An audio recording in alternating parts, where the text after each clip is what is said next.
సత్య టాక్స్కి స్వాగతం. నేను CHV Satyanarayana. Bank కన్నాలు వేసే దొంగలకి ఇప్పుడు రాచి మర్యాదలు జరపాల్సిన పరిస్థితి ఇండియన్ జైళ్లకు ఏర్పడింది.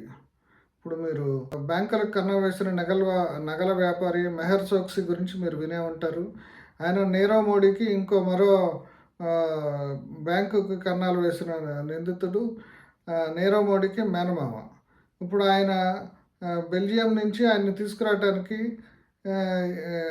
భారతీయ అధికారులు చాలా రకరకాల ఇబ్బందులు పడుతున్నారు. రకరకాల ప్రయత్నాలు చేసిన తర్వాత ఆయన ఇక్కడ అప్పగించడానికి బెల్జియం ప్రభుత్వం అంగీకరించింది. అయితే ఆయన్ను పెట్టాల్సిన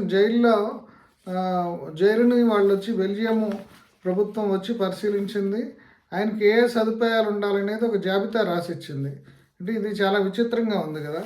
ఇప్పుడు ఆయనకు ఉండాల్సిన సదుపాయాలు ఏంటంటే, ఒంటరిగా బంధించకూడదు, తోడుగా మరో ఖైదీని ఉంచాలి, సెల్లో దోమలు ఉండకూడదు, గదికి కిక్కిరిసి ఉండకూడదు,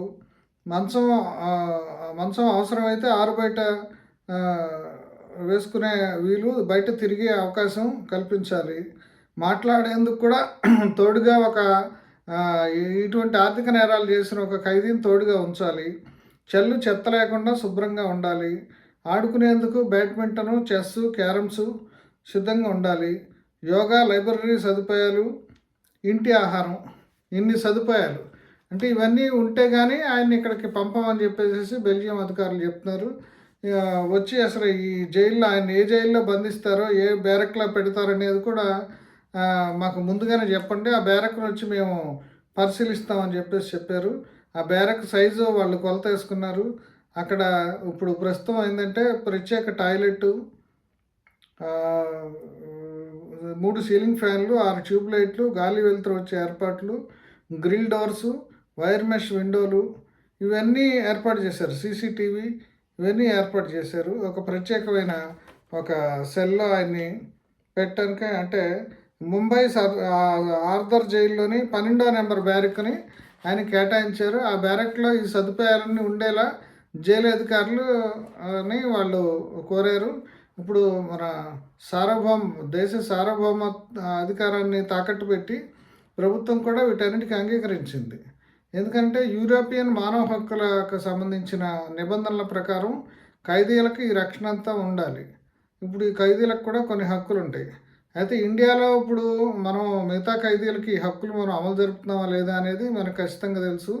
ఇప్పుడు ఇక్కడ జైళ్ళన్నీ కిక్కిర్స్ ఉంటాయి. అక్కడ ఎవరికి సపరేట్గా టాయిలెట్స్ ఉండవు, వాళ్ళకి సరైన సదుపాయాలు ఉండవు. చాలా చోట్ల పబ్లిక్ హెల్త్ సమస్యలు ఉంటాయి. అక్కడ రోగాల బారిన పెడితే వాళ్ళకి వైద్యం చేయడానికి ఏర్పాట్లు ఉండవు. అట్లాగే ఎవరైనా సరే విచారణలో ఉన్న ఖైదీలు వాళ్ళకి పడే శిక్షాకాలం కంటే కూడా ఎక్కువ రోజులు 4-5 ఏళ్ళు ఖైదీలు అక్కడ మగ్గిపోయే ప్రమాదం ఉంది. ఇటీవల కాలంలో కూడా కొంతమంది మానవ హక్కుల కార్యకర్తలు వాళ్ళ మీద నేరాలు, వాళ్ళు ఏమి విచారణ జరిగే లోపల వాళ్ళని అండర్ ట్రయల్గా పెట్టి వాళ్ళకి సరైన సదుపాయాలు, అంటే ప్రొఫెసర్ సాయిబాబా లాంటి వాళ్ళకి, ఆయన వికలాంగుడు అయినా సరే ఆయనకు సరైన టాయిలెట్ సదుపాయం కానీ ఏమి కల్పించలేదు. ఇట్లాగే స్టాన్ స్వామి కూడా ఆయన ఈ రకమైన జైలు పరిస్థితులతో ఆయన అనారోగ్యంతో మరణించారు. అయితే ఇప్పుడు ఈ నీరవ్ మోడీ లేదంటే విజయ్ మాల్యా, ఈ మెహర్ చోక్సీ ఇట్లాంటి వాళ్ళకి మాత్రం ఇప్పుడు వాళ్ళని తీసుకురావడానికి అక్కడి నుంచి ఆ ప్రభుత్వాలతోటి నెగోసియేషన్స్ జరపాలి.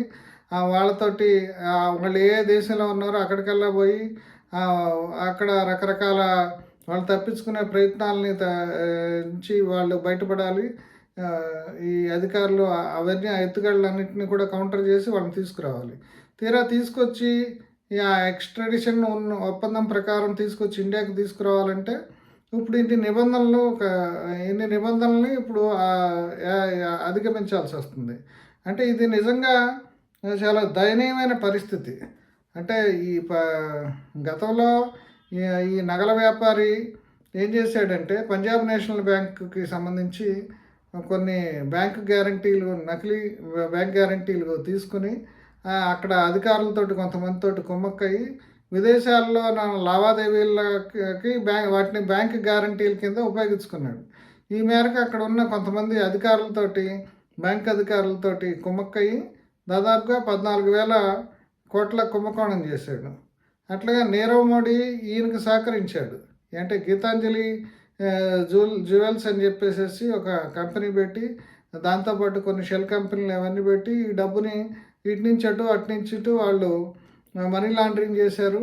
అట్లాగే ఇక్కడ ఈ బ్యాంకుకి సంబంధించిన ఇక్కడ లోన్లు తీసుకెళ్ళి వీటిని చూయించి అక్కడ బ్యాంక్ గ్యారంటీలు చూపించి మొత్తం చాలా గందరగోళంగా ట్రాన్సాక్షన్స్ చేశారు.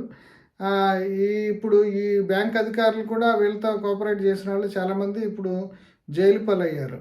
అయితే కొన్నేళ్ల నుంచి వీళ్ళని ఇండియాకి తీసుకురావటం చాలా కష్టమవుతుంది. ఇప్పుడు కొన్ని కరేబియన్ దీవుల్లో అక్కడ కూడా ఈయన ఆశ్రయం పొందటం, అక్కడి నుంచి అధికారులు నన్ను కిడ్నాప్ చేశారు అని చెప్పటం అదంతా అబద్ధం అని చెప్పేసి ఇప్పుడు తేలింది. మళ్ళీ చివరికి అక్కడ బెల్జియం చేరాడు.